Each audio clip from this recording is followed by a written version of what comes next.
शुरू कर लिया अपन ने। आज अपना एटॉमिक स्ट्रक्चर रेडियो एक्टिविटी को छोड़ के बाकी पार्ट खत्म हो जाए, तो इसको खत्म करते हैं। और रेडियो एक्टिविटी शुरू करने के पहले अगर आपके कोई डाउट्स हैं तो अपन डाउट्स डिस्कस कर सकते हैं।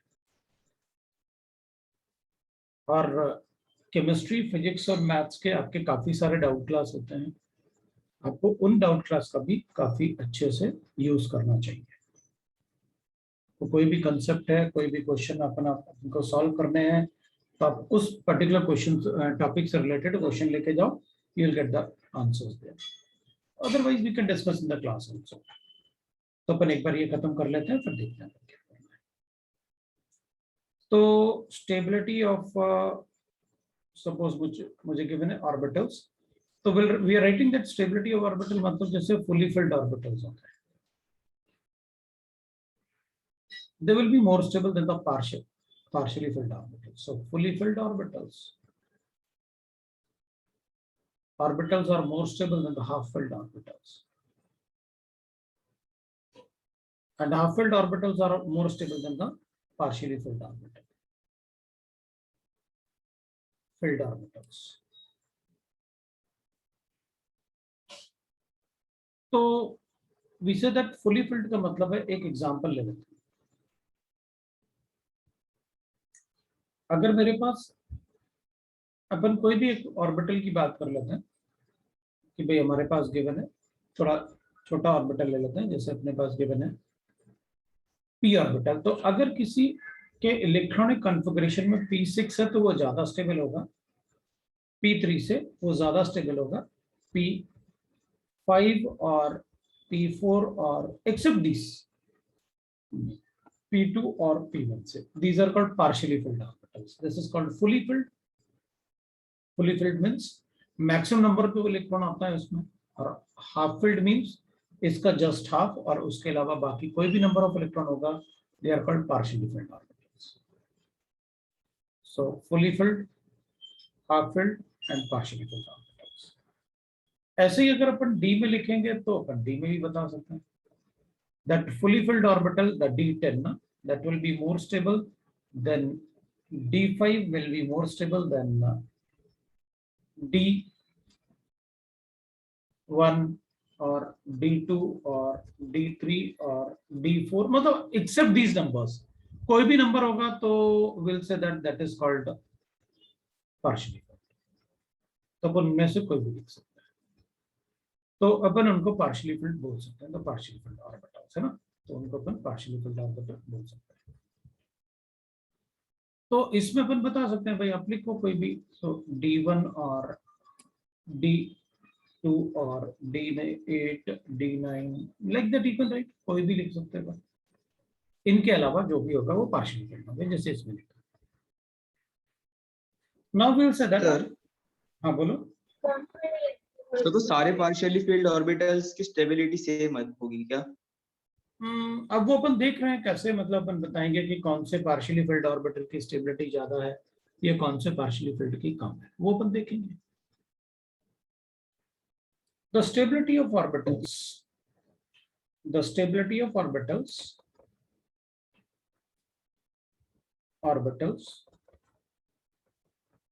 depends on two factors.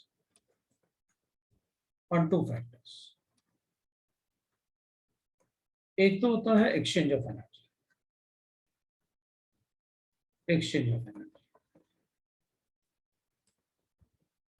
So the orbitals which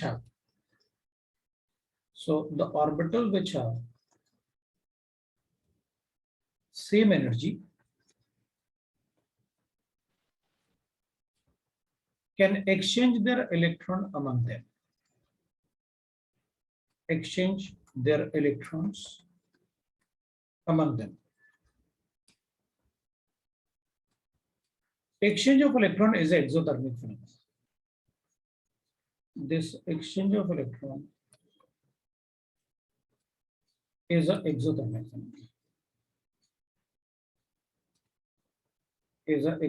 phenomenon. So exchange of electron जो होता है वो exothermic होता है। तो अपन क्या कहेंगे, जैसे मान लेते हैं, अपन एग्जांपल लेते हैं इसमें कि भाई ये एक्सचेंज है क्या, पहले बता दो आप। तो अपन कहेंगे जैसे पी के 3 ऑर्बिटल्स होते हैं, तो पी के 3 ऑर्बिटल्स में number of electron exchange will be equal to, अगर फुली फिल्ड है P6 है तो उसमें 6 इलेक्ट्रॉन एक्सचेंज होंगे, इन सब की एनर्जी एक जैसी है, तो इलेक्ट्रॉन इससे इसमें भी एक्सचेंज हो सकते हैं और इससे इसमें भी exchange, that is exchange of electron. तो यहाँ पर 6 इलेक्ट्रॉन का एक्सचेंज, जितना ज्यादा इलेक्ट्रॉन आपस में एक्सचेंज हो पाएगा ऑर्बिटल में उतनी ज्यादा स्टेबिलिटी होती है। अब होता क्या, जैसे अपन ने ऑर्बिटल बनाया, px होगा, py होगा, pz होगा, ये इलेक्ट्रॉन्स, यहाँ पर जो इलेक्ट्रॉन्स होंगे ना, वो इलेक्ट्रॉन आपस में रिपेल तो करते हैं क्योंकि आपने मैग्नेटिक मूवमेंट कैंसिल किया है, चार्ज थोड़ी कैंसिल कर दिया अपन ने यहाँ पर मैग्नेटिक मूवमेंट कैंसिल किया है, अप स्पिन और डाउन स्पिन, चार्ज कैंसिल नहीं किया अपन ने। तो अगर ये इलेक्ट्रॉन आपस में एक्सचेंज होते रहेंगे तो इनमें डिस्टेंस भी बढ़ता रहेगा। भाई ये इलेक्ट्रॉन जब इधर 2 इलेक्ट्रॉन्स हैं, इधर 2 इलेक्ट्रॉन्स हैं, जब एक इलेक्ट्रॉन इधर से इधर जा रहा होगा और दूसरा इलेक्ट्रॉन इधर से इधर आ रहा होगा, तो तब तक के लिए ऑर्बिटल में एक एक इलेक्ट्रॉन ही होंगे, तो इनके बीच में जो रिपल्शन है वो थोड़ा मिनिमाइज तो होता ही है, क्योंकि जितना ज्यादा इलेक्ट्रॉन्स को अपन दूर रख पाए उतना कम उनमें रिपल्शन होगा।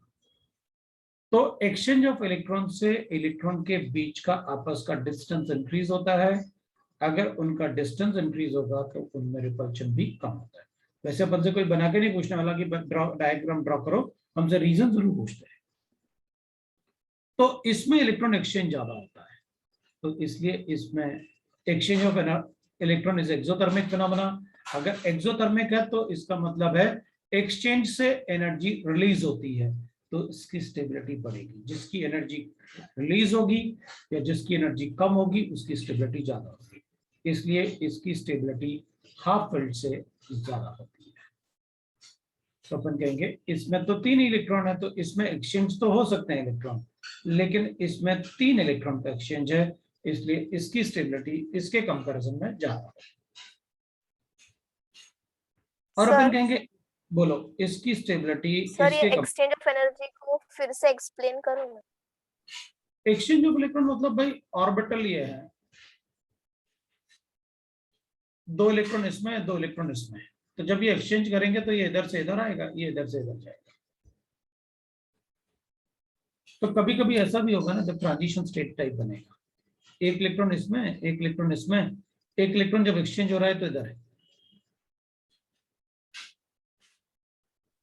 Okay sir. तो उनमें रिपल्शन कम होगा। सर वन डाउट, बोलो। से जो हाफ फील्ड ऑर्बिटल वाला है, सो उसमें जो पहला इलेक्ट्रॉन अभी थर्ड इलेक्ट्रॉन के साथ एक्सचेंज होगा, तो वो सब बॉन्ड नहीं फॉर्म करेंगे क्या? वो दोनों इलेक्ट्रॉन बस एक्सचेंज ही होंगे? बस बॉन्ड क्यों फॉर्म करेंगे? बॉन्ड की तो बात ही नहीं चल रही ना, बॉन्ड फॉर्मेशन की, हम तो एटम पढ़ रहे हैं। बॉन्डिंग के लिए तो मॉलिक्यूल बन जाएगा।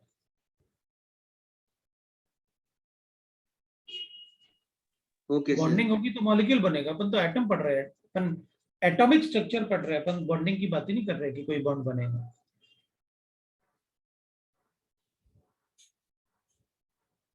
है ना? तो मतलब अगर ये पहला वाला इलेक्ट्रॉन तीसरे वाले इलेक्ट्रॉन के यहाँ पे जा रहे हैं, तो वो तीसरा वाला इलेक्ट्रॉन भी पहले वाले इलेक्ट्रॉन की इधर आना ही चाहिए क्या? आ रहा, तभी तो एक ऑर्बिटल में 2 से ज्यादा इलेक्ट्रॉन थोड़ी हो सकता है। नहीं आई मीन हाफ फील्ड वाले में वो 2 भी हाफ तो रह फील्ड सकते हैं ना एक साथ ही। नहीं, कैसे रहेंगे? उनमें रिपल्शन ज्यादा होगा ना फिर। यस भाई सर। अपन हंसरूल में क्या सीखे थे? अपन हंसरूल में यही तो सीखे थे कि भाई ये ज्यादा स्टेबल है इस वाले से, ये ज्यादा स्टेबल है इस वाले से। क्यों स्टेबल है? भाई यहाँ आप मैग्नेटिक मोमेंट कैंसिल कर रहे हो लेकिन चार्ज थोड़ी कैंसिल किया, तो इन दोनों में रिपल्शन कम होगा इन दोनों से। Yes sir, got it now.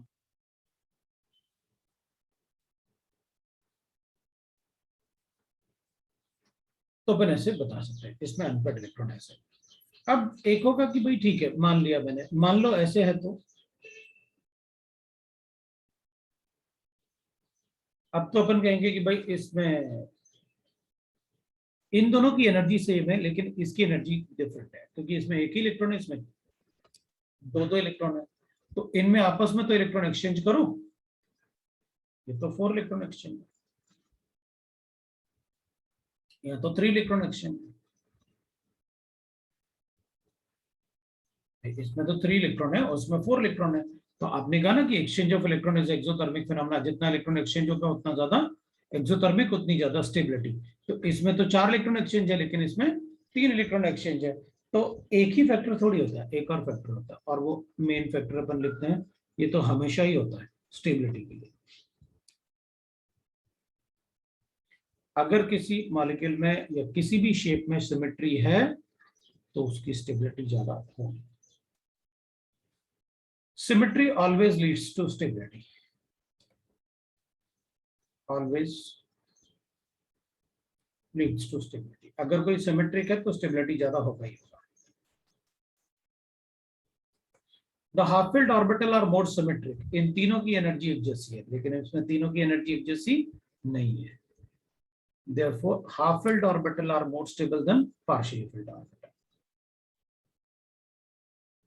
Half-filled orbital are more stable than any partially filled. Then any partially filled orbital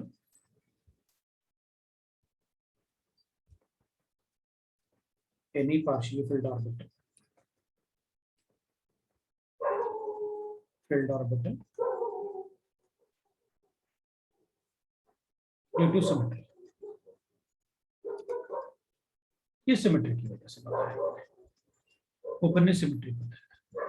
symmetric का मतलब हो गया, अपन से कोई पूछेगा बताओ ऐसा वाला शेप ज्यादा स्टेबल होगा या ऐसा वाला शेप ज्यादा स्टेबल होगा? सर पहला वाला। दैट इज सिमेट्रिक ना, इसलिए तो सिमेट्री, उसी को तो सिमेट्री कहते हैं। That is called symmetry.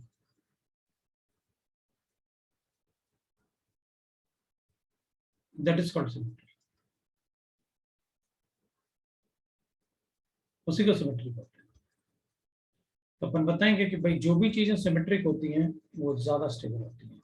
तो इसमें तीनों की एनर्जी एक जैसी, कोई भी इलेक्ट्रॉन कहीं भी जा सकता है। इसमें दो ही ऑर्बिटल का सिमेट्री है, थर्ड का सिमेट्री नहीं है, मतलब इसमें एक्सचेंज कम होगा। It is less symmetric. तो फिर कहेंगे सो मतलब ये ज्यादा सिमेट्रिक है इससे, इसलिए वो ज्यादा stable. Therefore half filled orbital, इसकी स्टेबिलिटी ज्यादा होगी, इवन दो इसकी जो स्टेबिलिटी है वो ज्यादा है इससे, इवन दो इसमें 4 इलेक्ट्रॉन का एक्सचेंज है। इसमें सिर्फ इन दोनों में इलेक्ट्रॉन एक्सचेंज होगा, इसमें तीनों में इलेक्ट्रॉन एक्सचेंज होगा। More symmetric, more stable. This is more symmetric. एक ही होता है, right? So symmetric leads to stability.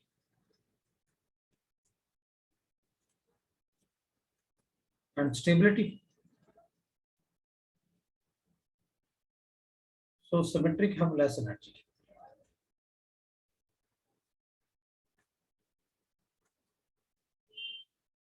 पता ये वाला पॉइंट जो मैं लिख रहा हूँ इसकी वैसे लिखने की जरूरत नहीं है। तो अपन सबको पता है कि कॉमन सेंस से अगर अपन कहेंगे जिसकी स्टेबिलिटी ज्यादा होगी ना, जिसकी स्टेबिलिटी ज्यादा होगी ना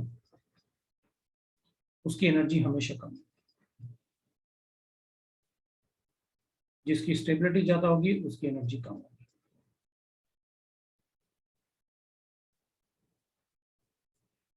ठीक है ना? मतलब जैसे हम अपने अभी अभी अज्यूम कर लेते हैं ना, अगर हमारी स्टेबिलिटी ज्यादा कब होती है, जब हमारे पास एनर्जी कम होती है, हम भूख लग रही है, हमारी स्टेबिलिटी ज्यादा है क्योंकि एनर्जी का डाउन होगी। लेकिन अगर खाना वाना खा लिया, सब हो गया, फिर उसके बाद अपनी energy up to the mark, फिर तो खेलने जाने वाले हैं, शैतानी करने वाले हैं। लेकिन जब भूख लगती है तो शैतानी नहीं कर पाते। जिसकी एनर्जी कम होगी उसकी स्टेबिलिटी ज्यादा होगी, जिसकी एनर्जी कम होगी उसकी स्टेबिलिटी ज्यादा होगी। तो ठीक है, अपन एनर्जी कम होगी तो स्टेबिलिटी ज्यादा होगी। अब मैं नेक्स्ट पेज पे जा रहा हूँ। तो इसका एप्लीकेशन अपन ने पढ़ा क्यों भाई, ये पढ़े क्यों? वी नो दैट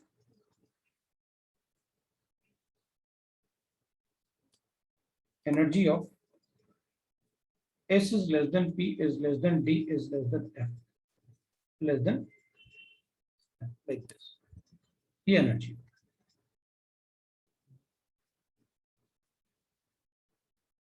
इसकी एनर्जी कम होता है इससे, इसकी एनर्जी कम होती है इससे, इसकी एनर्जी कम होती है इससे।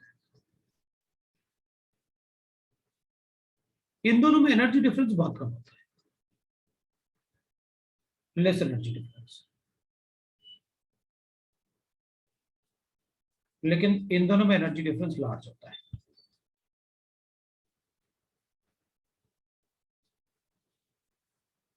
फिर तो इन दोनों में वेरी लार्ज होता होगा, बिल्कुल। इन दोनों में लेस एनर्जी डिफरेंस,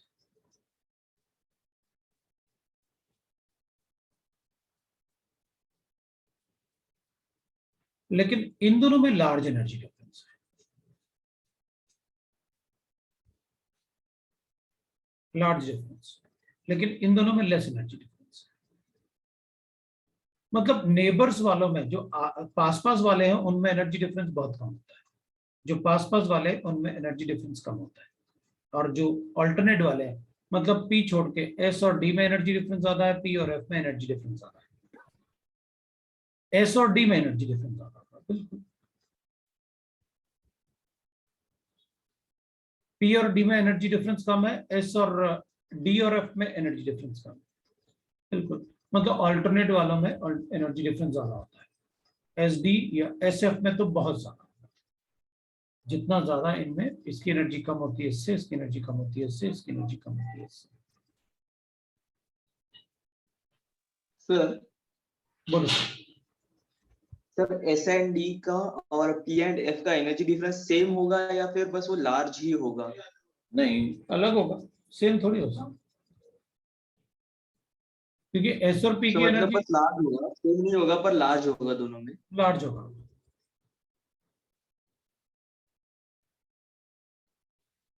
तो मतलब अगर मेरे पास इनमें एनर्जी डिफरेंस ऐसे पता है अपन को, तो अपने एक इलेक्ट्रॉनिक कॉन्फ़िगरेशन की बात करते हैं। मेरे पास एक इलेक्ट्रॉनिक कॉन्फ़िगरेशन है क्रोमियम के लिए। इलेक्ट्रॉनिक कॉन्फ़िगरेशन, इसका atomic number is 24। So the electronic configuration is 1s2 2s2 p6 3s2 p6 4s2 and 3d4 होता है। That is the electronic configuration of chromium.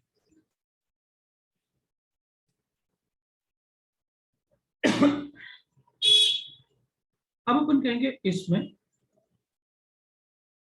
इन दोनों में एनर्जी डिफरेंस बहुत ज्यादा, इसकी एनर्जी बहुत कम है इससे।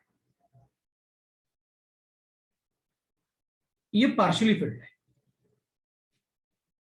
ये पार्शियली फिल्ड है, और ये फुली फिल्ड है। भाई इसकी एनर्जी तो वैसे ही ले सकते,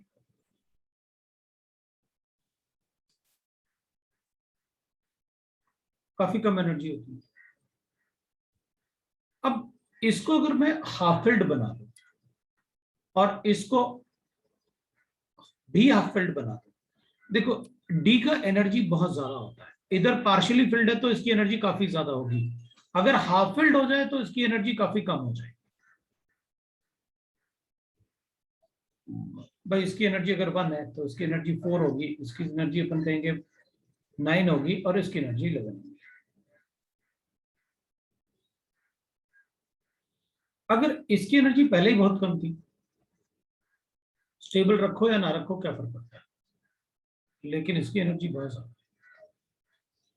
अगर अपन इसको स्टेबलाइज कर पाए तो वह एटम काफी ज्यादा स्टेबल हो जाए। तो अपन ने क्या किया, इसको थोड़ा सा अनस्टेबल बनाया और इसको स्टेबलाइज कर दिया हाफ फिल्ड करके। इसको थोड़ा सा अनस्टेबल बनाया, वो तो पहले वैसे ही उसकी एनर्जी कम थी, ज्यादा कोई चेंज नहीं आने वाला, फुल्ली फिल्ड हो या हाफ फिल्ड हो। लेकिन डी की एनर्जी बहुत ज्यादा है। अगर डी पार्शियली फिल्ड होगा तो उसकी एनर्जी ज्यादा होगी as compare to half filled के। तो अगर अपन एक इलेक्ट्रॉन इससे ले लें और इसको थोड़ा अनस्टेबल बना लें, लेकिन इसको अगर इलेक्ट्रॉन दे दें तो ये हाईली स्टेबल बन जाए, क्योंकि हाफ फिल्ड हो जाएगा। तो क्रोमियम में क्या होगा, it will be 1s2 2s2p6 3s2p6।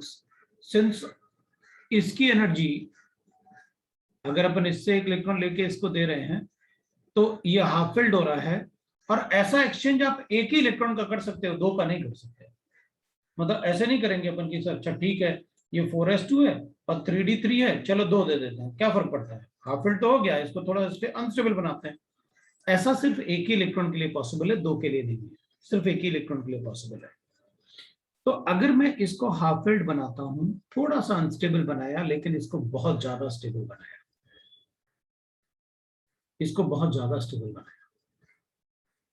अगर बहुत ज्यादा स्टेबल बनाया तो बहुत ज्यादा एनर्जी लिबरेट करेगा, और इसमें कोई एनर्जी देनी नहीं पड़ती, ये अपने आप ही ऐसे हो जाता है।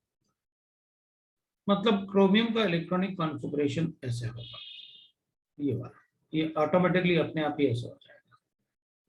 तो किसी और एटम में नहीं हो सकता, नहीं क्रोमियम में ही होगा, क्योंकि S और D है ना, अगर S और P होता तो नहीं करता, क्योंकि इनके बीच में ज्यादा एनर्जी डिफरेंस नहीं होता। इसको अनस्टेबल बना के इसको स्टेबल बनाए, कोई ज्यादा फर्क नहीं पड़ने वाला। तो एक तो ऐसा क्रोमियम में होता है, दूसरा ऐसा कॉपर में होता है। कॉपर में ये होता है 1s2 2s2 p6 3s2 p6 4s2 और 3d9 होता है। अब ये तो और भी इजीली हो जाएगा एज कंपेयर टू इसके, क्योंकि अगर अपन ये 3d9 था, ये 3d9 होता है, तो अगर 3d9 है ये, तो इससे एक इलेक्ट्रॉन लेके अगर आप इसमें से एक इलेक्ट्रॉन दे दो, तो ये तो थोड़ा सा अनस्टेबल किया आपने, लेकिन फुली फिल्ड करके इसको बहुत ज्यादा स्टेबल कर दिया आपने। तो ऐसा हो जाएगा इसमें अपने आप, क्योंकि ये तभी हो सकता है जब एक ही इलेक्ट्रॉन हो। अब ऐसे नहीं करेंगे अपन कि सर अच्छा बताओ ऐसे तो भी करते हैं, क्या फर्क पड़ता है, आपने कहा था ना ये बहुत ज्यादा स्टेबल हो जाएगा। नहीं, एक इलेक्ट्रॉन का एक्सचेंज पॉसिबल है, दो ऐसे नहीं जा सकते इलेक्ट्रॉन, और वो भी लोअर, जिनकी एनर्जी कम है और जिनकी एनर्जी ज्यादा है। तो कम एनर्जी वाले से ज्यादा एनर्जी वाले में जाएगा, डी से एस में कभी नहीं आ पाएगा। आपको एस से डी में जाएगा, पी से एफ में जा सकता है, लेकिन कभी एफ से पी या एफ से एफ एस में नहीं आ सकता, हायर एनर्जी से कम एनर्जी वाले में। तो यहां पर अपन ने क्या किया, इसको थोड़ा सा अनस्टेबल बनाया, फुली फिल्ड से हाफ फिल्ड, उसकी एनर्जी वैसे भी कम होती है, तो अनस्टेबल बनाने में ज्यादा एनर्जी नहीं यूज होगी। लेकिन अगर ये 3d10 बनेगा तो बहुत huge amount of energy liberate करेगा। 1s2 2s2 p6 3s2 p6 इस बात। तो कॉपर और क्रोमियम में इनके एनर्जी डिफरेंस की वजह से विल राइट लाइक दिस। तो अपन कहेंगे अच्छा सर ऐसा है तो फिर इसमें भी कर सकते हैं क्या। क्लोरीन है मेरे पास, ये 17 है, 1s2 2s2 p6, ये 3s2 है और ये 3p5 है। तो अगर अपन कहेंगे इसमें से आप एक इलेक्ट्रॉन इससे लेके इसको दे दो, तो ये 3s1 हो जाएगा और ये 3p6 हो जाएगा, फुली फिल्ड हो जाएगा। तो अपन कहेंगे ऐसा नहीं कर सकते।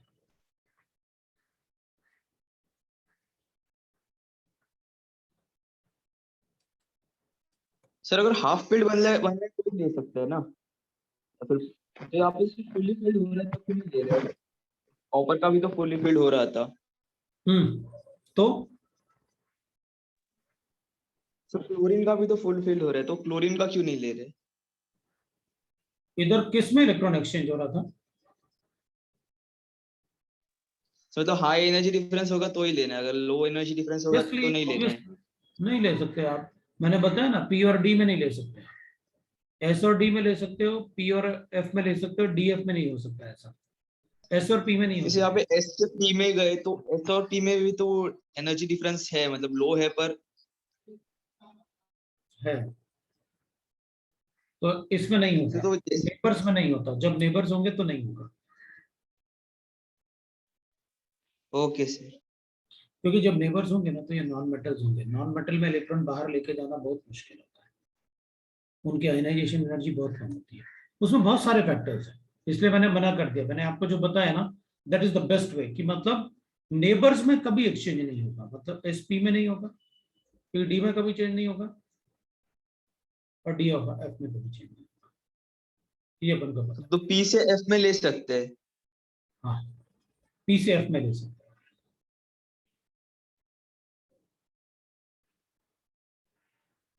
Yes, yes sir, clear. चलो भाई ठीक है। तो एक तो ये दोनों के इलेक्ट्रॉनिक कॉन्फ़िगरेशन को याद रखना, थोड़ा सा भी अपन याद रख लेते हैं कि कॉपर और क्रोमियम दोनों ही सी से शुरू होते हैं, तो दोनों में एक्सेप्शन है इलेक्ट्रॉनिक कॉन्फ़िगरेशन में, एक तो ये बात। तो यहाँ आपका चैप्टर बाइंड अप हो गया, चैप्टर खत्म। अब आपको कोई डाउट है तो पूछो, वरना मैं रेडियो एक्टिविटी शुरू करूंगा। सर कल जो टेस्ट होगा उसमें न्यूक्लियर केमिस्ट्री का कुछ नहीं आएगा ना? नहीं, कुछ नहीं, ओके सर। न्यूक्लियर केमिस्ट्री का कुछ नहीं आएगा। तो रेडियो एक्टिविटी शुरू कर लेते हैं, और अगर कोई आपके डाउट्स हैं तो आप डाउट्स बता दो, मैं डाउट्स बता दूंगा। कोई डाउट्स है किसी के? सर एक बार पिछला पेज दिखाओ।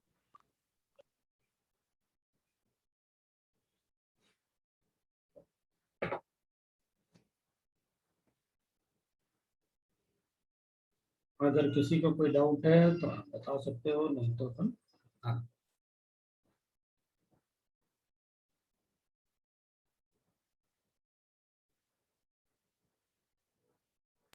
No sir, no doubt. तो फिर अपन आगे बढ़ सकते हैं। रेडियो एक्टिविटी अभी व्हाट वी आर राइटिंग, देखो पूरा केमिस्ट्री में अपन को पढ़ना होता है, जो भी केमिस्ट्री अपन पढ़ते हैं ना वो हमेशा वैलेंस शेल से पढ़ते हैं, मतलब लास्ट ऑर्बिट से।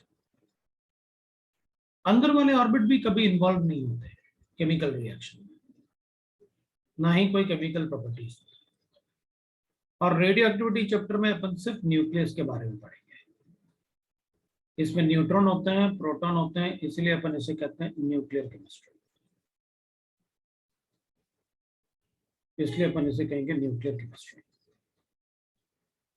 तो न्यूक्लियर केमिस्ट्री में we can write that short में थोड़ा सा, क्योंकि इसमें कैलकुलेशन वाला पार्ट तो अपन को मोस्टली 12th क्लास में पढ़ना होता है। तो अभी अपन को न्यूक्लियर केमिस्ट्री के बारे में थोड़ा सा डिस्कस करना है, स्टेबिलिटी ऑफ न्यूक्लियस के related. So it is discovered by, radioactivity जो है by Henri baker.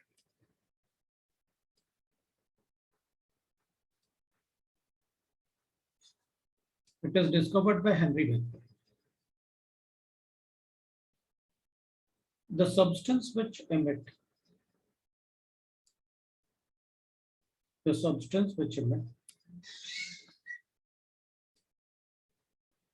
alpha, beta, and gamma radiations is called radioactive substance. उसको अपन radioactive substance. The substance which emit the alpha, beta, and gamma radiation is called radioactive substance. The first compound is isolated, is uranium by Madame Curie.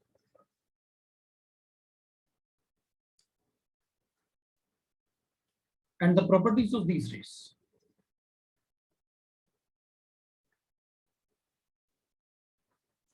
These rays मतलब alpha, beta, gamma is studied by Rutherford.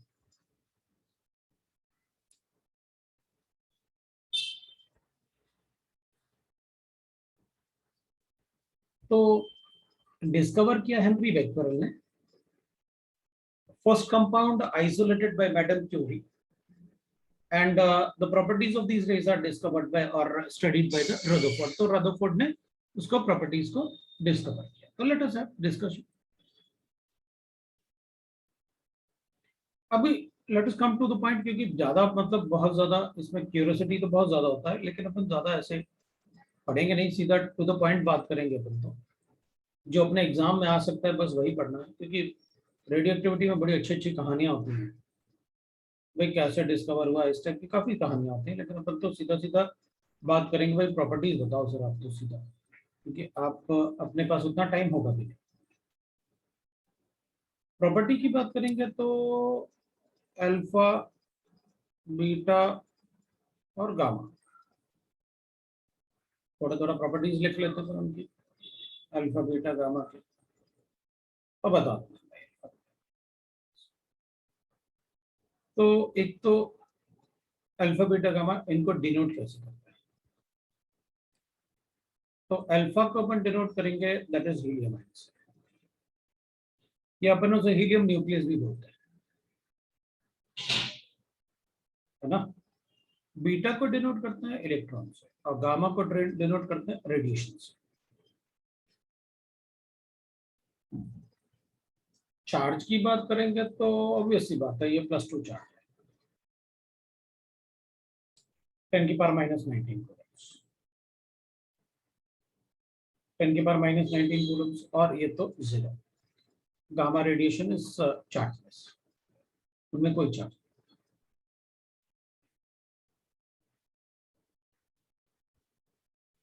अगर अपन मास की बात करेंगे तो, और काफी सारे questions आपने सॉल्व भी किए हैं इसमें, वो आपको याद होगा, डी ब्रॉगली वेवलेंथ में पढ़ा था तुमने ऐसा, h/√2m काइनेटिक एनर्जी।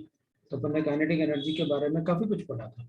ये काइनेटिक एनर्जी जो होता है, इसको अपन क्या लिख सकते हैं, ईवी भी लिख सकते हैं, मतलब lambda is equal to h/√2m into EV. ये जो ई जो है वो क्यू है, अगर इलेक्ट्रॉन है तो क्यू अपन 1.602 10⁻⁻19 लेते हैं, और मास ऑफ इलेक्ट्रॉन तो अपने पास वैल्यू आता है 12.2327 होता है, अपन 3 लिख लेते हैं, √v। v अगर होगा तो मैं वेवलेंथ बता दूंगा इलेक्ट्रॉन की एंगस्ट्रॉम यूनिट में। प्रोटॉन के लिए अपन ने क्या किया था, इसका वैल्यू वही रहेगा 1.602 10⁻⁻19, लेकिन अब मास ऑफ प्रोटॉन आएगा, तो अपन ने 0.286 डिवाइडेड बाय √v और एंगस्ट्रॉम यूनिट। और फिर अपन ने अल्फा पार्टिकल के लिए भी कैलकुलेट किया था डी ब्रॉगली वेवलेंथ। वो कैसे, अब अल्फा पार्टिकल के लिए ये क्या आएगा, तो अपन ने कहा लिखा ना आपने चार्ज 2e, ये ई चार्ज है, ये 2e, मतलब 2 इलेक्ट्रॉन का चार्ज लिखना पड़ेगा। तो इधर 2 इलेक्ट्रॉन का चार्ज आ जाएगा, और मास, ये मास आप लिखने वाले, मास होगा 4 AMU, और 1 AMU कितना होता है वो अपन को पता है, 1.602 1.66 है, इंटू 10⁻⁻27 kg 1 AMU। तो ये भाई 27 - 27 kg, ये इसका मास हो गया। तो अपन वो सब सब्स्टिट्यूट करके क्या आएगा अपने पास, 101 डिवाइड बाय √v। ये अपन ने कैलकुलेट किया था फॉर्मूला, जो तीनों फॉर्मूले अपन ने लिखे हुए थे फॉर डी ब्रॉगली। और डी ब्रॉगली वेवलेंथ में तो वैसे तो अपन को यहीं से पता चल जाता है सारा कुछ, de Broglie wavelength is equal to h/mv, mass से इनवर्सली प्रोपोर्शनल, वेलोसिटी से इनवर्सली प्रोपोर्शनल। तो सारा कैलकुलेशन तो अपन यहीं से कर लेते हैं। इवन काइनेटिक एनर्जी में भी कन्वर्ट करना है तो mv को काइनेटिक एनर्जी लिखो, कन्वर्ट कर लो, अपन को पता है कैसे कन्वर्ट करना होता है काइनेटिक एनर्जी, तो अपन कैलकुलेशंस कर सकते हैं। बीटा पार्टिकल में अगर अपन मास लिखेंगे तो ये तो इलेक्ट्रॉन से रिप्रेजेंट कर रहे हो आप, तो मास ऑफ इलेक्ट्रॉन तो 9.1 इंटू 10⁻⁻31 kg, और ये ऑलमोस्ट मासलेस होता है, मतलब टोटल मासलेस नहीं होता, नहीं, ऑलमोस्ट मासलेस होता है, 100% मासलेस नहीं होता। फोर्थ फिर अपन कहेंगे दैट इज वेलोसिटी। इसकी वेलोसिटी तो नियरली वेलोसिटी ऑफ लाइट के बराबर ही होता है, 3 × 10⁸ मीटर पर सेकंड। लेकिन इसकी वेलोसिटी थोड़ा कम होता है, दैट इज 2 × 10⁸ मीटर पर सेकेंड, और इसकी वेलोसिटी काफी कम होती है, so 3 × 10⁸, दैट इज 7 मीटर पर सेकेंड। इसकी वेलोसिटी कम होती है। velocity, then we can write that the penetration effect. Penetration effect मतलब किस पार्टिकल को पास कर सकता है, penetration power बोलते हैं, पावर बोलते हैं। जैसे अब अपन को पता है जो न्यूक्लियर प्लांट्स होते हैं ना, उसमें बड़े बड़े मतलब आपने देखा होगा बड़े बड़े चिमनीज बना के रखते हैं, और कभी कभी मूवी में भी देखा अपन ने कि यार उसके चिमनी का जो वॉल है ना, वो तो अपने घर के फ्लैट के बराबर थिकनेस है उसका। द रीजन इज, उसमें पहले वो क्या करते हैं कि भाई उसमें ना ऐसे अच्छा खासा थिकनेस का, मतलब it is almost 20 metre thickness का कंक्रीट वॉल, उसके अंदर ऑलमोस्ट अपन कहेंगे कि भाई इसमें 3 to 5 मीटर लेड वॉल, और उसके अंदर फिर वो रेडियोएक्टिव रिएक्शंस करते हैं। मतलब रेडियोएक्टिव रिएक्शंस जो होते हैं, जो रेडिएशंस होते हैं ना, इनमें से ये रेडिएशंस बहुत हार्मफुल होते हैं, तो हमें न्यूक्लियर रिएक्टर्स बनाने होते हैं। सर उतना थिकनेस का बनाने के बाद भी वो डिजास्टर्स वगैरह हो जाता है? बिल्कुल हो जाते हैं, अगर थोड़ा भी लीकेज होगा तो ब्लास्ट हो जाएगा, फिर भी होता है, थोड़ा सा भी लीकेज होता है तो ब्लास्ट हो जाएगा। भाई आप कहीं ना कहीं बंद तो करोगे ना उसको,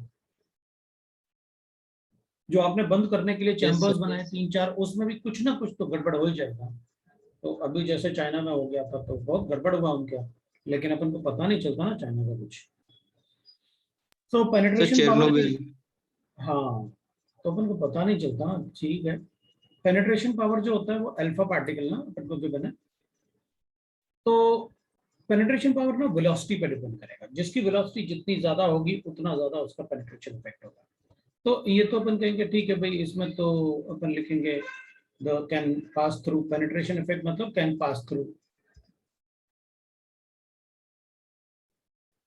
पेपर से पास हो जाएगा ये, मतलब ज्यादा नहीं होता अल्फा पार्टिकल, पेपर से पास हो सकता है। और ये can pass through thin aluminium foils. वैसे एल्यूमिनियम फॉइल मतलब जिसमें पराठे वगैरह मिलते हैं अपन को वहां ले जाने के लिए, स्कूल ले जाने के लिए, अब तो वो भी नहीं मिलता, तो थिन एल्यूमिनियम फॉइल्स वो भी हो सकते हैं, लेकिन इसमें ये तो बहुत ज्यादा होते हैं। Can pass through 20 centimetre thick lead sheet, lead sheet मतलब ये तो अच्छा खासा, मतलब आराम से पास कर जाता है, ये इजीली पास हो जाते हैं 20 सेंटीमीटर थिक लेड शीट से। तो बहुत ज्यादा अपन को थिकनेस चाहिए ताकि ये पास ना करे न्यूक्लियर रिएक्टर्स में। तो अपन ऐसे बोल सकते हैं जिसकी वेलोसिटी ज्यादा होगी उसकी पेनिट्रेशन इफेक्ट ज्यादा होगा, penetration power directly proportional to velocity. तो इन तीनों में सबसे ज्यादा हार्मफुल कौन सा होगा अपने लिए, अल्फा, बीटा या गामा? कौन सा ज्यादा हार्मफुल होगा अपने लिए? गामा। गामा। तो सबसे ज्यादा हार्मफुल अपने लिए होगा गामा रेडिएशन, क्योंकि वो पेनिट्रेट कर सकता है अपनी बॉडी से। गामा रेडिएशन तो इजीली अपने बोन्स को हिट कर करके ब्रेक कर देगा। दैट्स व्हाई ना जो मैडम क्यूरी था और उनके हस्बैंड जो थे पियरी क्यूरी, तो वो दोनों ही बिफोर 40 इयर्स ऑफ एज दोनों की डेथ हो गई। The reason is that only, उनको पता है नहीं था उस टाइम इतना ज्यादा सोफिस्टिकेटेड इंस्ट्रूमेंट नहीं थे ना, उनको पता ही नहीं था कि हम किस कंपाउंड के रेडिएशन के एक्सपोजर में, तो वो एक्सपोजर की वजह से दोनों ही वर्क करते थे उस पर रेडियो एक्टिविटी पे। तो ड्यू टू दोज रेडिएशंस ना उनकी बॉडी बहुत वीक हो गई थी, जिसकी वजह से उनकी डेथ हो गई। So gamma radiations are more harmful. Even जो न्यूक्लियर रिएक्टर के पास रहते हैं ना जो लोग, उनकी भी लाइफ जो मतलब लाइफ एक्सपेक्टेंसी जो होती है थोड़ी कम ही होती है देन अदर पीपल। क्यों? क्योंकि they are sometimes in radiations, exposure of radiations, gamma radiations. Sir उससे वो बर्थ डिफेक्ट्स वगैरह भी हो जाते हैं ना? बिल्कुल होगा, बिल्कुल होगा, बिल्कुल होगा। तो आयनाइजिंग पावर डिपेंड्स ऑन मास, तो ये डायरेक्टली प्रोपोर्शनल टू m होगा, और मास सबसे ज्यादा इसका होगा, क्योंकि आयनाइज करने का मतलब है कि किसी एटम में इलेक्ट्रॉन है तो बताओ किसको हिट करके इसको इजीली निकाल सकते हैं? तो अपन कहेंगे अल्फा का मास सबसे ज्यादा है, इसको हिट करो आराम से इजेक्ट हो जाएगा, है ना। अगर कोई बड़ा सा पत्थर अपन को मार दे जिसमें मास ज्यादा है, एक थोड़े मास वाला एक बड़े मास वाला, तो बड़े मास वाले से अपना मुंह जल्दी टूटेगा rather than छोटे मास वाले से। तो आयनाइजेशन पावर उसका ज्यादा होगा जिसका मास ज्यादा होगा, तो वो इलेक्ट्रॉन इजीली इजेक्ट करेगा। तो इसमें अपन लिखेंगे हाई आयनाइजेशन पावर, इसको मॉडरेट कर देते हैं और इसको लो कर देते हैं। That is ionization power, depends on the mass. अब मुझे इसके अलावा और कुछ नहीं चाहिए। वैसे तो अपन ने रदरफोर्ड एक्सपेरिमेंट वगैरह पढ़ा हुआ है आपने, ना। रदरफोर्ड एक्सपेरिमेंट वगैरह पढ़ा हुआ है कि भाई कैसे Yes, sir. रेडिएशन Yes, आते sir. हैं। तो अपन को वैसे भी अपन को पता है कि भाई रदरफोर्ड एक्सपेरिमेंट में रेडिएशन कैसे अपन देखते हैं। तो ब्लैक बॉडी रेडिएशन ऐसे होता है कि ऐसे ब्लैक बॉडी बना लेते हैं, उसके अंदर रेडिएटिव सब्सटेंस रख देते हैं भाई, और इसको इस तरीके से बनाएंगे कि इसमें से ये पूरा थिक लेड शीट होगा, इसमें रेडिएटिव सब्सटेंस है।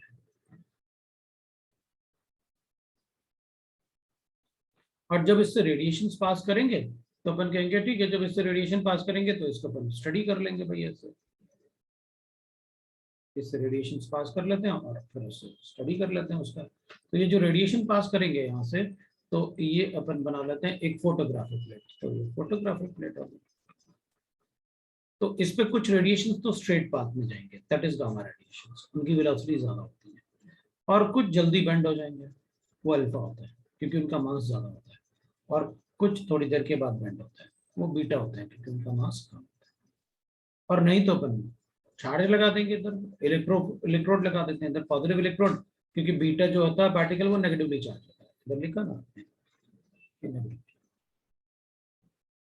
नेगेटिव, और ये अल्फा जो होते हैं पॉजिटिवली चार्ज होते हैं। तो तुम इसमें अगर चाहें तो ऐसे लगा के बता भी सकते हैं। तो ये नेगेटिव की तरफ बेंड करेगा, ये इलेक्ट्रिक फील्ड लगाया एक्सटर्नल इलेक्ट्रिक फील्ड, तो ये नेगेटिव है तो पॉजिटिव की तरफ बेंड हुआ, ये पॉजिटिव है तो नेगेटिव की तरफ बेंड हुआ, तो वी कैन राइट।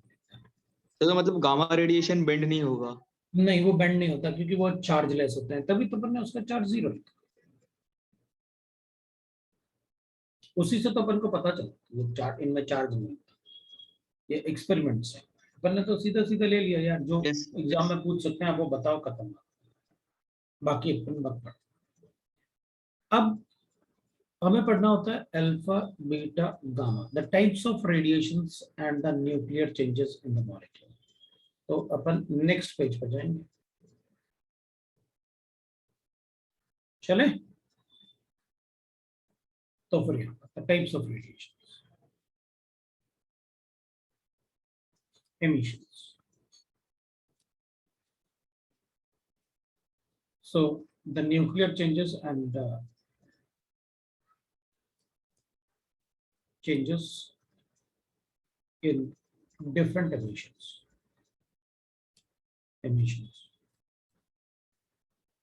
तो अपन को बहुत ज्यादा रटना नहीं है, ऐसे रटने वाली चीजें तो कम ही आती है। तो अपन क्या करेंगे, जैसे अपन कहेंगे alpha emission,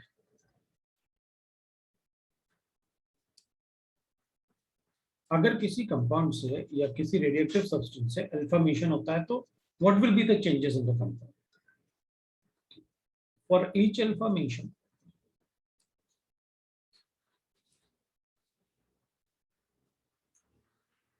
the mass number changes by 4 units.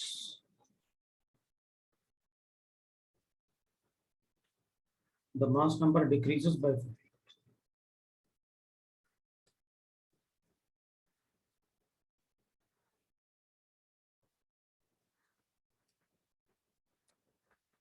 And the atomic number by 2 units.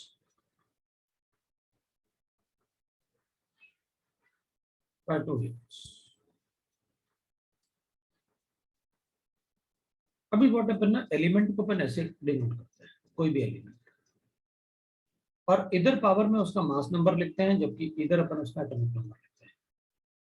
ये मास नंबर है, और मास नंबर क्या होता है? न्यूट्रॉन प्लस प्रोटॉन होता है, और एटॉमिक नंबर क्या होता है? वो प्रोटॉन्स होता है।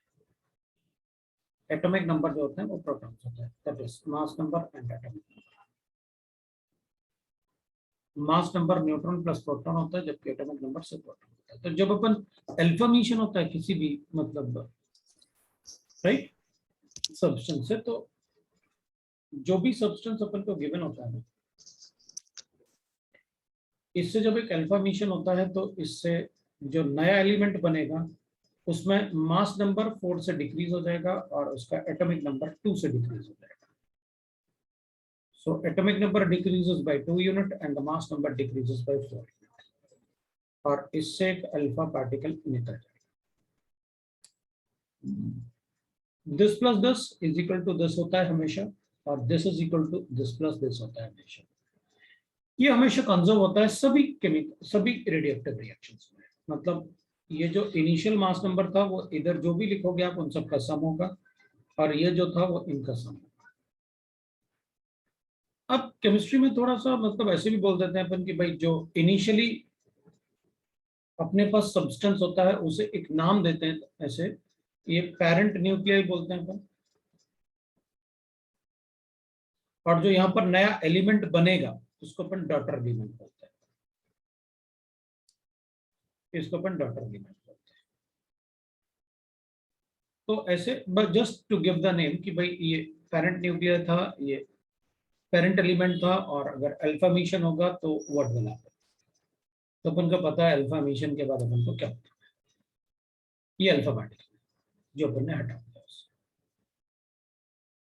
So for each alpha mission क्या होगा वो अपन को पता होना चाहिए। अब इसमें सिर्फ अपन को ये बात पता होनी चाहिए कि क्या करना है मुझे, सेंटेंस वगैरह से कोई मतलब नहीं है अपन को। ऐसे ही मैं बीटा मिशन लिखूंगा, हमें बस ये पता होना चाहिए किस एमिशन से क्या होता है, क्योंकि क्वेश्चन अपन से वही आएगा। For each beta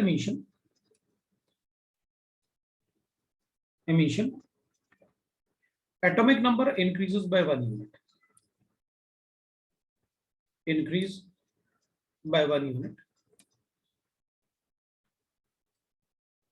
and no change in mass number, in mass number में कोई चेंज नहीं होगा उसके, and there is no change in the mass number। तो ठीक है, अपन कहेंगे भाई हमारे पास ऐसे अगर कोई बीटा एमिशन करने वाले हैं अपन, तो एक पेरेंट न्यूक्लियर जो भी आप मुझे दोगे उसमें अगर एक बीटा एमिशन करना है मुझे, तो I will write like this, जो डॉटर न्यूक्लियर बनेगा वो Z+1 होगा, और इसमें एक बीटा एमिशन, थोड़ी देर पहले मैंने आपको बताया था बीटा एमिशन मतलब बीटा को कैसे रिप्रेजेंट करता है, तो अभी आपने थोड़ी देर पहले बताया था बीटा का रिप्रेजेंटेशन। इन दोनों का सम इसके बराबर होगा और इन दोनों का सम इसके बराबर होगा, वो हमेशा होता है गामा एमिशन। गामा एमिशन में there is no change in mass number or atomic number. In mass number and atomic number. And atomic number. But the nuclei becomes more stable due to emission of energy. But nuclei become stable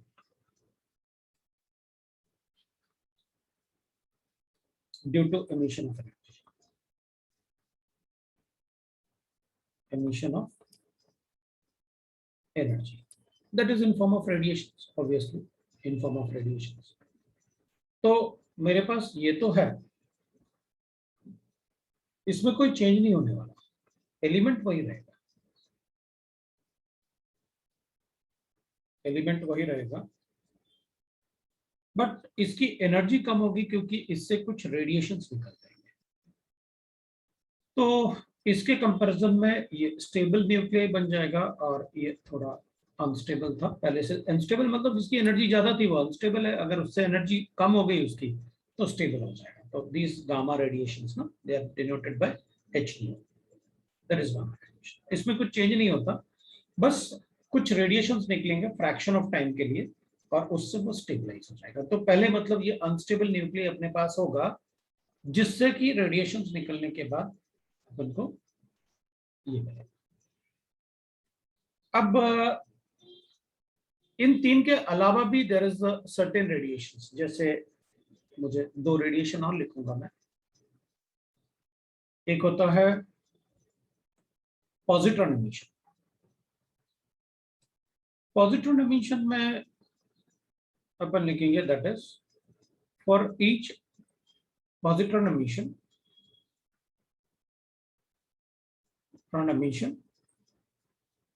the atomic number decreases by 1 unit, decrease by 1 unit, but no change in mass number, no change in mass number। तो अपन इसको लिख सकते हैं ऐसे, ठीक है। Example लिख लेते हैं अपन ऐसे। तो हमारे पास x है, ये a है, ये z है, एमिशन करते हैं। तो एमिशन में क्या होगा, it will be like this, that is y बना अपने पास, a तो वैसे ही रहेगा बट z -1 होता है। So the positron is denoted by this. This is called positron. So this plus this is equal to z, a plus 0 is equal to a, दोनों तरफ वो बैलेंस ऐसे रहेगा।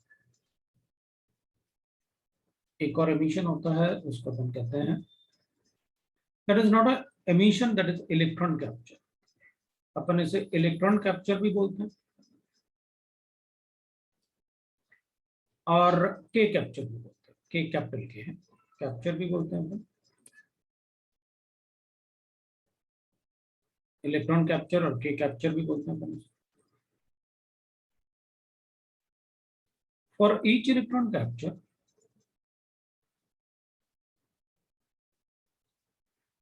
for each electron capture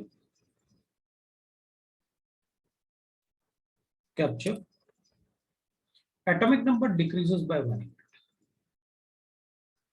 decreases by 1 unit, and no change in mass number, change in mass। तो इसमें क्या होगा, electron अब ना एमिशन तो नहीं है, एमिशन होता है तो अपन राइट हैंड साइड पे लिखते हैं, वो एमिट किया ना पार्टिकल। कैप्चर मतलब इट इज एब्सॉर्ब्ड, कैप्चर किया उसने, ले लिया, तो अपन इसको ऐसे लिखते हैं,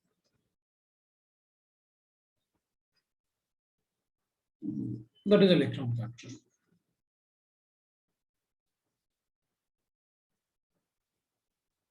तो इसको अपन लिख लेंगे भाई, इसमें क्या होता है, z-1 लिखना पड़ेगा, तो y जो बनेगा वो z-1 है और इधर a, that is electron capture.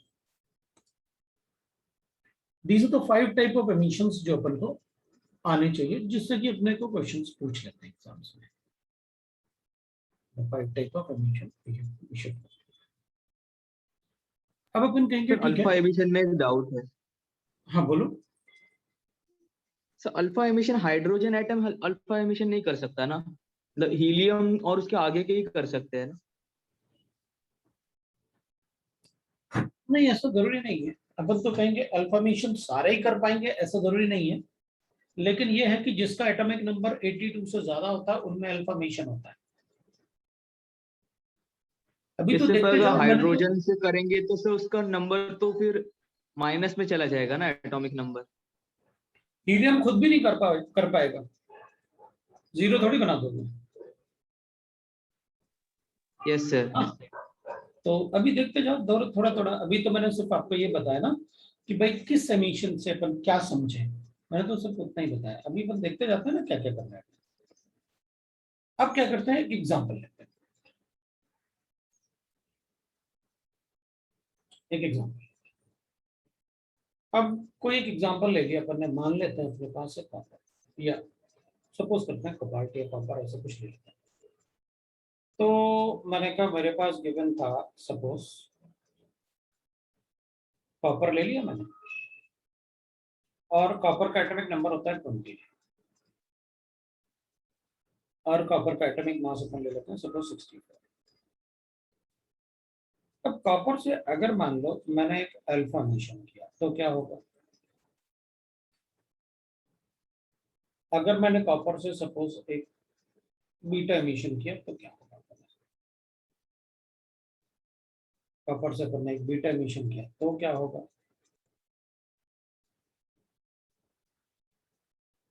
अगर गामा एमिशन किया तो क्या होगा?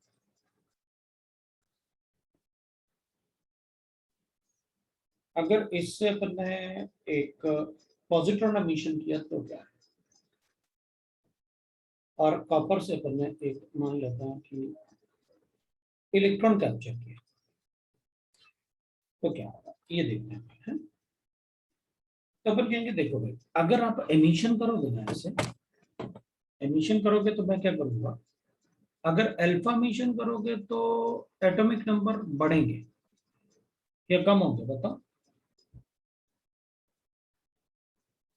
तो अपन तो कहेंगे कम भाई होगा एटम पर आपने अल्फा कहा था एमिशन के लिए। कम होगा, ऑब्वियस सी बात है। अपन क्या करेंगे, अपन कहेंगे अल्फा एमिशन का मतलब है कि हीलियम निकालने वाले हो आप, हीलियम यहाँ से निकालने वाले हो। और अगर आप हीलियम निकालोगे यहाँ से तो यहाँ 4 लिखोगे, यहाँ 2 लिखोगे, तो ऑब्वियस सी बात है यहाँ आप जो एलिमेंट लिखोगे उसका एटॉमिक नंबर कॉपर के कंपैरिजन में 2 कम होना चाहिए। तो मैंने कोबाल्ट लिख दिया, लो भाई ये बनेगा। अगर अल्फा एमिशन किया इससे तो 2 एटॉमिक नंबर मैं बैक साइड पे शिफ्ट कर जाऊंगा, 20 इधर होता 27, फिर 28, फिर 29, 2 एटॉमिक नंबर कम कर दिया ना आपने। फिर किसी भी एलिमेंट को अपन कैसे पहचानते हैं, एटॉमिक नंबर से। तो अपन ने कहा कि देखो कॉपर है, अगर अल्फा एमिशन करोगे तो कोबाल्ट बन जाएगा। बीटा एमिशन आपने कहा था एटॉमिक नंबर बढ़ेगा, मतलब 29 से 30 करूंगा, ये लो भाई जिंक, जिंक इज 30, ये 30 हो जाएगा। और ये जिंक थोड़ा अच्छे से लिख लेता हूँ, थोड़ा मुझे और बड़ा बनाना था वो एक्चुअली, कोई बात नहीं चलेगा अपने को। ये 64 है, ये 30 है। और ये अपन कहेंगे कि ठीक है, आपने -1 और 0, ये बीटा एमिशन ऐसे ही तो लिखा था। और अपन को पता है कि 60 + 4 = 64 एंड 27 + 2 = 29। ये 30 -1 = 29 और 64 + 0 = 64। ये तो बैलेंस होता है, आप हर बार बोल रहे थे ना ये बैलेंस होता है, तो बैलेंस है। गामा एमिशन में अपन कहेंगे इधर कॉपर का कॉपर ही रहेगा, लेकिन ये ज्यादा स्टेबल न्यूक्लियस बताऊंगा, यहाँ पर रेडिएशन मोर स्टेबल न्यूक्लियस बताऊंगा मैं, ये स्टेबल। अब अपन कहेंगे पॉजिट्रॉन एमिशन। पॉजिट्रॉन एमिशन में तो एटॉमिक नंबर कम करने के लिए बोलते हो आप, तो ठीक है, इसका मतलब है एक एटॉमिक नंबर कम कर देता हूं, तो निकल बनेगा।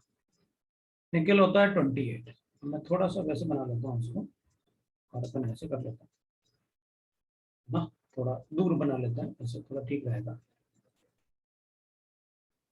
तो अपन कहेंगे यहाँ पर अपन ऐसे बना लेते हैं 28, और इधर एक और अपन बना लेंगे ऐसे थोड़ा, तो ये पॉजिट्रॉन एमिशन हो जाएगा। और यहाँ पर अपन लिखेंगे इलेक्ट्रॉन कैप्चर। अब पॉजिट्रॉन एमिशन में तो आपने बताया कि भाई एक एटॉमिक नंबर कम हो जाएगा, तो लो भाई लिख लिया मैंने, Ni बनेगा 28 बनेगा, and no change in the atomic mass number, तो मास नंबर 64। अब एमिशन क्या करें, तो बैलेंस करना पड़ेगा इसको, तो आपने बताया था ना, दिस प्लस दिस इज 64 वो है, and this plus this is equal to 29 वो है, बैलेंस। तो बैलेंसिंग अपन को पता है। अब इलेक्ट्रॉन कैप्चर का मतलब हो गया कि आप इसमें एक इलेक्ट्रॉन कैप्चर करोगे, तो इलेक्ट्रॉन तो नेगेटिवली चार्ज होता है, तो इसमें क्या हो जाएगा, ये हो जाएगा, अपन ऐसे लिख लेंगे भाई कि इसमें निकल बन जाएगा, और ये तो 64 रहेगा, ये 28 होगा। और इलेक्ट्रॉन कैप्चर का मतलब यहाँ पर इलेक्ट्रॉन ऐड होगा, ये -1 और 0, तो -1 और 29 इज इक्वल टू हो जाएगा 28, और इसका 0 और इसका 64 is equal to 64 electron capture. ये इलेक्ट्रॉन कैप्चर है। अब अपन कहेंगे ठीक है, आपने इनके बेसिस पे जो मुझे लिख के बताए थे उससे मुझे पता चल गया ये किस में क्या करना होता है।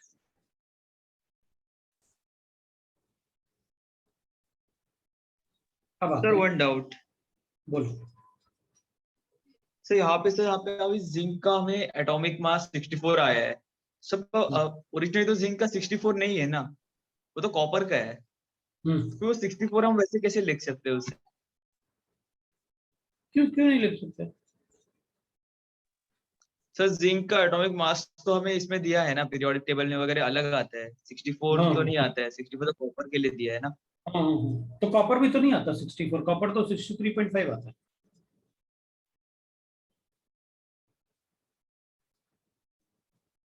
भाई ये जैसे कोई अनस्टेबल है राउंड ऑफ तभी तो करके, एमिशन हो रहा है, ये अनस्टेबल है तभी तो एमिशन हो रहे हैं। ओके सर, तो फिर स्टेबल का फिर अलग आएगा, अभी तो बहुत कुछ है बेटा, अभी पीरियोडिक टेबल देखते में तो जाओ। स्टेबल का दिया है। अभी धीरे धीरे धीरे धीरे देखते तो जाओ अपन क्या क्या करने वाले हैं। अभी रुको तो 1 मिनट अपन, अभी तो मतलब एक है ना कि एक एक पार्ट को एक एक बार में पढ़े ना, फिर दूसरे पार्ट की बात करते हैं।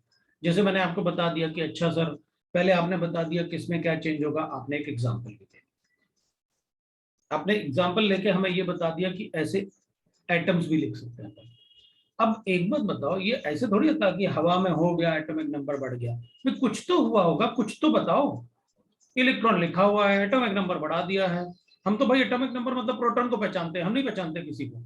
ये क्या है इलेक्ट्रॉन, कुछ तो बताओ, कुछ तो करो। अच्छा देखो, जब अल्फा मिशन होता है ना, तो जो न्यूक्लियस होता है ना, एक पहले वाला एटम होता है, वो 2 एटम में टूट जाता है। मतलब इस एटम के न्यूक्लियस में से एक छोटा सा टुकड़ा टूट गया, तो होता है alpha mission.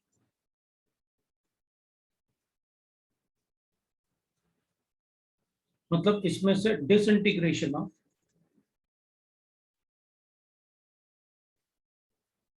Of parent nuclear, मतलब जब अल्फा मिशन होगा तो ये समझ लो कि जो पेरेंट न्यूक्लियर गिवन था अपन को, उसमें से न्यूक्लियस थोड़ा सा टूट गया, अलग न्यूक्लियस बना। ये अलग एटम है, ये अलग एटम है, ये थोड़ी एटम होते हैं जो आप पार्टिकल लिख रहे हैं। उसको कहते हैं अपन अल्फा मिशन। जब अल्फा मिशन होता है तो टूटता है न्यूक्लियस, बीटा मिशन में टूटता नहीं है न्यूक्लियस। बीटा मिशन में तो क्या होगा भाई, अपने पास न्यूट्रॉन और प्रोटॉन होंगे, तो बीटा मिशन में क्या होता है, सिंस एटॉमिक नंबर बढ़ना है, तो एक न्यूट्रॉन प्रोटॉन में कन्वर्ट हो जाता है, एटॉमिक नंबर बढ़ जाए। जब बीटा मिशन होता है तो भाई बीटा मिशन में क्या होता है कि एटॉमिक नंबर बढ़ गया, तो अपन बताएंगे कि एक न्यूट्रॉन जिसको अपन ऐसे रिप्रेजेंट करते हैं, वो किस में कन्वर्ट हो गया, प्रोटॉन में कन्वर्ट हो गया। जब प्रोटॉन में कन्वर्ट होगा मतलब इसमें से एक न्यूट्रॉन कम हो गया और प्रोटॉन में बढ़ गया। लेकिन अपन उसे कहेंगे अब वो एमिशन कहाँ है, अगर न्यूट्रॉन कन्वर्ट हुआ प्रोटॉन में तो एटॉमिक नंबर बढ़ गया होगा, तो बाकी ये तो बैलेंस रहा ना। देखो, मतलब एक न्यूट्रॉन प्रोटॉन में कन्वर्ट हुआ और बीटा का एमिशन हुआ, ये न्यूक्लियर चेंजेस है जिसकी वजह से वो एटॉमिक नंबर बढ़ रहा है। ऐसे थोड़ी होगा एटॉमिक, तुमने बीटा एमिशन बोल दिया, हमने एटॉमिक नंबर बढ़ा दिया। कोई बताओ तो कि न्यूक्लियस में हुआ क्या, क्यों बढ़ गया एटॉमिक नंबर। हम तो एटॉमिक नंबर प्रोटॉन को पहचानते हैं, ये इलेक्ट्रॉन क्यों लिखा आपने। तो अपन कहेंगे नहीं नहीं, वो इलेक्ट्रॉन तो सिर्फ बैलेंस करने के लिए है कि इसका और इसका सम करूंगा तो 0, और इसका और इसका सम करूंगा तो 1, तो ये है वो रिएक्शन सारे बैलेंस होता है। तो एक न्यूट्रॉन प्रोटॉन में कन्वर्ट हो जाएगा। तो इधर क्या हुआ होगा, इधर तो एटॉमिक नंबर उतना ही है, इधर कुछ भी नहीं, स्टेबल न्यूक्लियस है, रेडिएशन निकले बस, और कुछ भी नहीं। और इधर तो एटॉमिक नंबर कम हो गया। हाँ, तो एटॉमिक नंबर तभी कम हो सकता है जब एक प्रोटॉन न्यूट्रॉन में कन्वर्ट हो जाए और एमिशन हो। तो अपन कहेंगे यहाँ तो इलेक्ट्रॉन पॉजिटिव लिखा ना आपने, और यहाँ आप इलेक्ट्रॉन नेगेटिव लिख सकते हैं। ये दोनों तो इलेक्ट्रॉन है, मास तो आप एक जैसा बताओगे और चार्ज आप अलग अलग लिखोगे। मैं पॉजिट्रॉन एमिशन को बीटा पॉजिटिव भी बोल सकता हूँ। बीटा एमिशन हमेशा बीटा नेगेटिव होता है। अगर कोई अपन से बीटा एमिशन बोलेगा ना, तो बीटा नेगेटिव एमिशन ही है, मतलब मुझे इलेक्ट्रॉन माइनस में निकालना है। लेकिन अगर पॉजिटिव एमिशन बोलोगे तो मैं बीटा पॉजिटिव भी कर सकता हूँ, या बीटा पॉजिटिव बोलेगा तो मुझे पता है पॉजिटिव एमिशन करना है। बीटा एमिशन को मैंने कुछ नहीं किया, बीटा एमिशन हमेशा बीटा नेगेटिव एमिशन होता है, लेकिन अगर आप बीटा पॉजिटिव लिखोगे तो मैं अज्यूम कर लूंगा कि अच्छा आप पॉजिट्रॉन एमिशन पूछना चाहते हो, क्योंकि इलेक्ट्रॉन में पॉजिटिव चार्ज होता है, इसमें पॉजिट्रॉन एमिशन में बीटा का मास उतना ही होता है जितना बीटा नेगेटिव लिखो या बीटा पॉजिटिव लिखो, लेकिन beta negative emission beta emission होता है और बीटा पॉजिटिव एमिशन पॉजिट्रॉन होता है।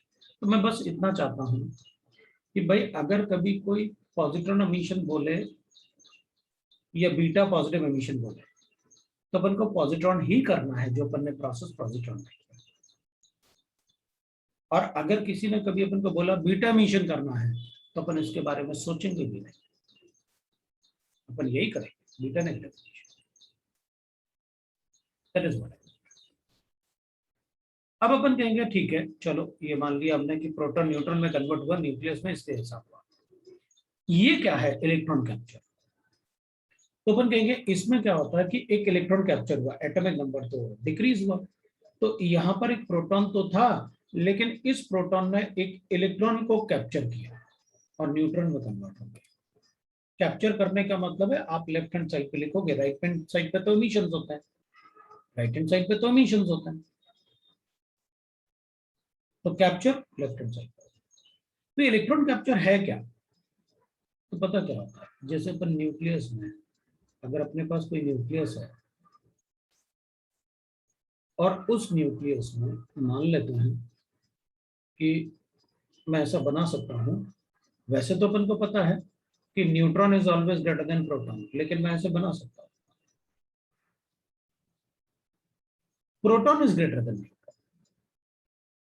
ऐसा तो कभी देखा ही नहीं हमने कि proton is greater than neutron. भाई हमने तो जितने एटम पढ़े उन सब में क्या होता है, न्यूट्रॉन ज्यादा होता है प्रोटॉन से। यहाँ तो आप कह रहे हैं प्रोटॉन ज्यादा है न्यूट्रॉन से। हाँ ऐसा हम बना सकते हैं गोल्ड फॉइल में, गोल्ड का ऐसा प्रॉपर्टी होता है, पर गोल्ड में बना सकते हैं ऐसा। अब गोल्ड में अगर मैं ऐसे बनाऊंगा ना तो क्या होगा कि जो इधर इलेक्ट्रॉन्स है, ये इलेक्ट्रॉन पहले शेल में 2 इलेक्ट्रॉन, फिर इलेक्ट्रॉन्स 8 इलेक्ट्रॉन, ऐसे अपन इलेक्ट्रॉन बना लेते 8 इलेक्ट्रॉन, और फिर बाकी सारे इलेक्ट्रॉन्स जो अपन शेल में बनाते हैं। तो होगा क्या, अगर प्रोटॉन का नंबर ज्यादा होगा न्यूक्लियस में तो ये इस इलेक्ट्रॉन को न्यूक्लियस में एब्सॉर्ब कर लेता है।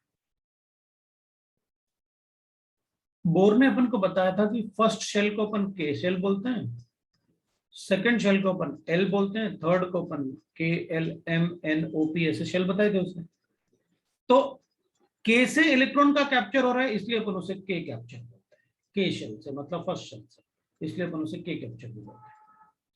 अब ये तभी पॉसिबल है जब इसमें प्रोटॉन बहुत सारे, और ऐसा गोल्ड में अपन बनाते हैं, होता नहीं है, एग्जिस्ट नहीं करता ऐसे, ये हमें बनाना पड़ता है। तो होगा क्या, जब इसमें प्रोटॉन ज्यादा होंगे इलेक्ट्रॉन से तो ये प्रोटॉन इस इलेक्ट्रॉन को यहां अट्रैक्ट करेंगे।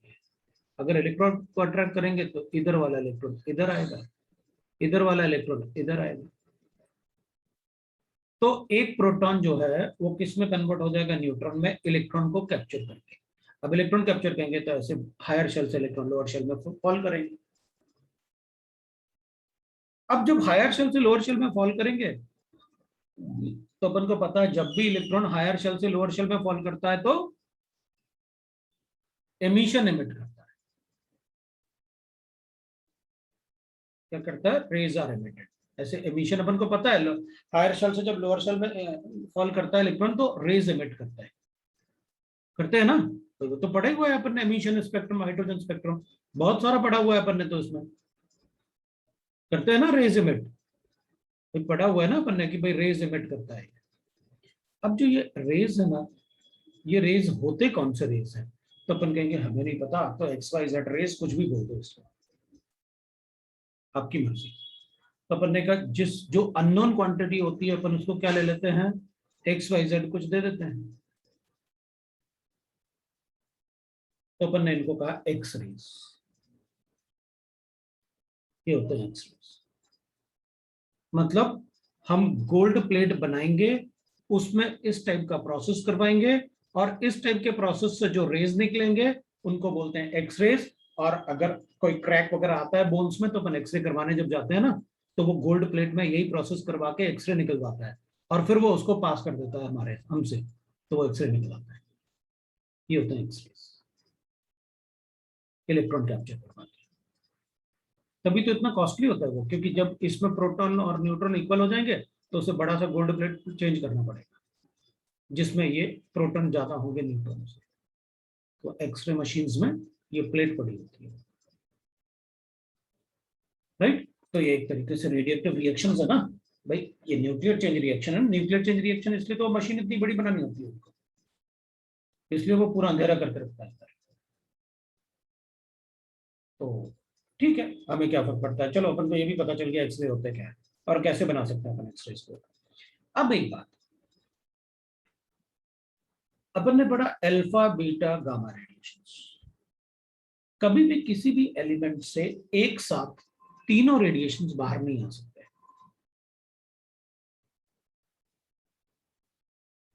अगर कोई अल्फा मिशन करेगा तो कंपलसरी है उसके बाद बीटा भी होगा और बीटा के बाद गामा भी होगा। लेकिन अगर किसी से बीटा एमिशन होगा तो अल्फा कंपलसरी नहीं है, गामा उससे जरूर होगा। तो अपन कहेंगे कि भाई इसने किसी ने अगर बीटा एमिशन किया ये बना तो इसके बाद गामा कंपलसरी होगा इसमें।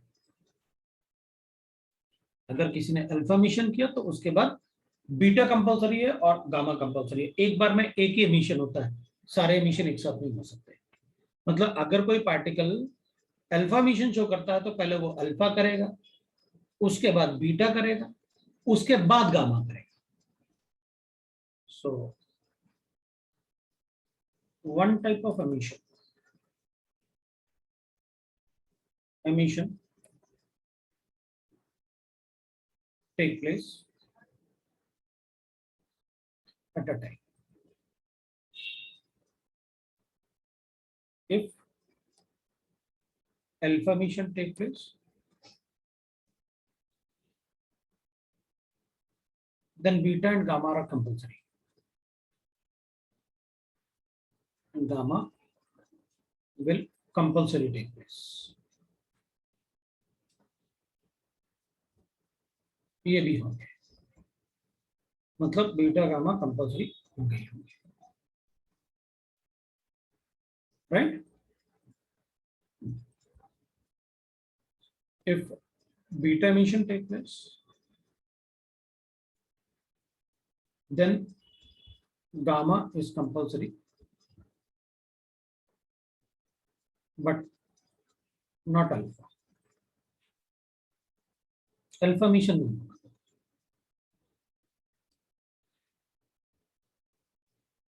और एक बार में एक ही एमिशन होगा। अब अपन एक एग्जांपल लेते हैं। How many alpha and beta emission take place in the process?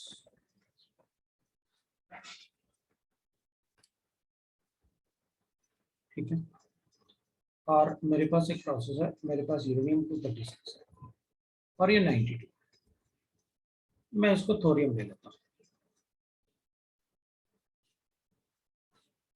इसको लेड लेता हूँ, पीबी। दिस इज 208 और यहाँ पर मैं लिखूंगा दैट इज 82 होता है। इसमें x अल्फा पार्टिकल ले लेता हूँ और y बीटा पार्टिकल ले लेता हूँ। तो अपन क्या कहेंगे, अपन कहेंगे देखो भाई आंसर के change in mass number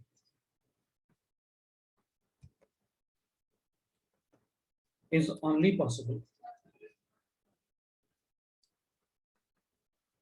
in alpha mission.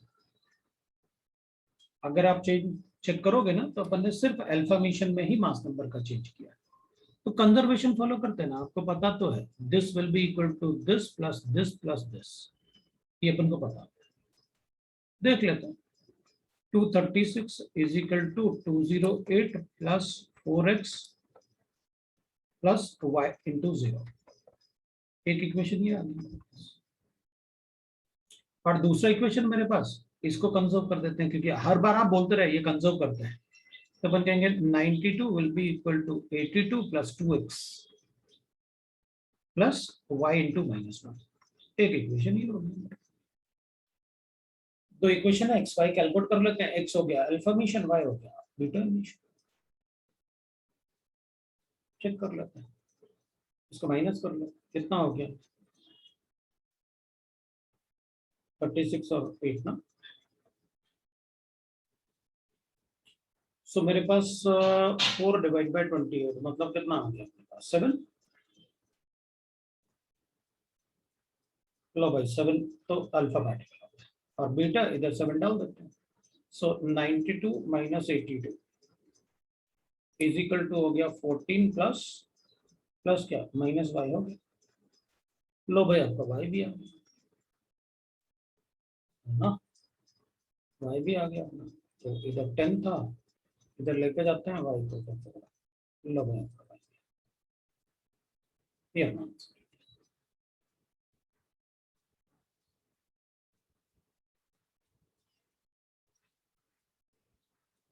Done?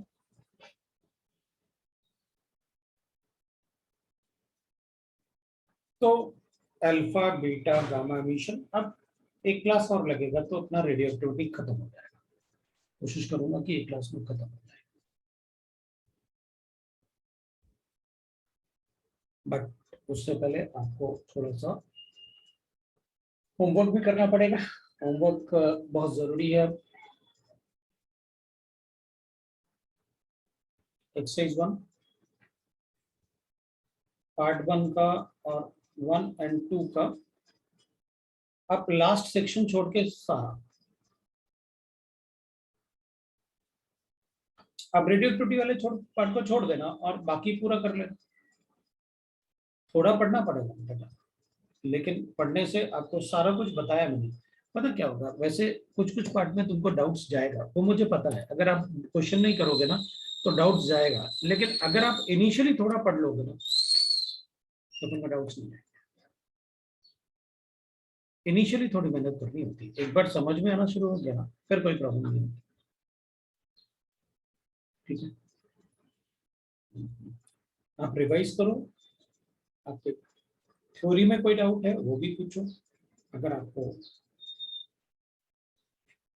Conceptual कोई डाउट है वो पूछो, या आपको अगर डाउट्स हैं कुछ और तो वो भी पूछो। ठीक है, तो आज अपन इतना ही।